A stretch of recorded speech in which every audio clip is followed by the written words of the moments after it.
మా రాష్ట్రం అధ్యక్షుడైనటువంటి రామన్న గారి ఆధ్వర్యంలో, ఎందుకంటే రామన్న గారు చెప్పినారు, ఏదైనా ఉంటే మీరు కొద్దిగా ఓపిక పట్టండి, అది అందరం కూడా అన్ని జిల్లాల వాళ్ళం ఐకమత్యంగా పోరాడడానికి సిద్ధంగా ఉన్నాము, అవసరమంటే రాష్ట్రంలో ఉన్నటువంటి ప్రతి నాయకులు కలుద్దాం, కఠినమైన చర్య తీసుకున్నామని చెప్పి మా మోత్కూరు రామన్న గారు నవ యువకుడు, ఇటువంటి వాటిని స్పందించే వ్యక్తి, ప్రతి వాటల్లో కూడా స్పందిస్తున్నాడు.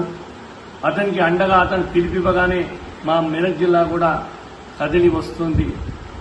కానీ కఠినంగా మా బ్రాహ్మణ్పై ఎవరు దాడి చేసినా కూడా అన్యాయం అనిపించిన చోట మా మెదక్ జిల్లా కూడా ఉంటుందని చెప్పి ఇక్కడ పూజారి గారికి జరిగినటువంటి అన్యాయాన్ని మేము ఏకకంఠంగా ముక్తకంఠంగా మేమందరం కూడా ఖండిస్తూ ఉన్నాం.